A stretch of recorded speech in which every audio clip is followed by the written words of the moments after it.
বাংলাদেশের বর্তমান অতি আবেগী মাননীয় প্রধানমন্ত্রী জনাব তারেক রহমান তার চলাচলের ক্ষেত্রে নিরাপত্তার ব্যাপারে যেরকম শৈথল্য প্রদর্শন করছে সেটা ভবিষ্যৎ সংশয়ের সৃষ্টি করছে আমার কাছে মনে হচ্ছে।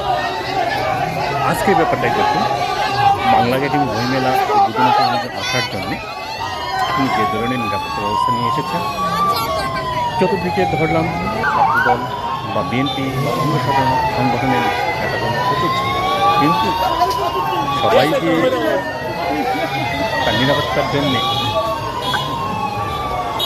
অনুকূল প্রধানমন্ত্রী গাড়ির বহরে নিরাপত্তা রক্ষীদের গাড়ি, এসএসএফের গাড়ি, কোনোভাবেই কিন্তু গাড়ি তো অবজার্ভ করা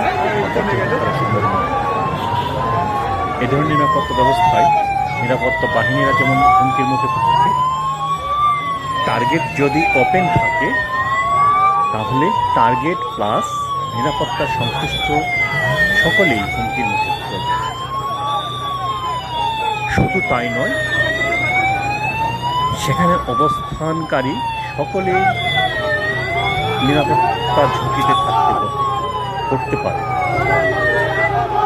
আজকে নিরাপত্তা রক্ষীরা প্রধানমন্ত্রী গাড়ির পিছনে দৌড়িয়ে যাচ্ছে, বইমেলা অনুষ্ঠানে তারেক রহমান গাড়িকে ঘিরে রাখছে দলীয় নেতাকর্মীদের ভিতরে হুমকি হিসাবে কেউ যে নেয় সেটা তার পক্ষে করা সম্ভব নয়।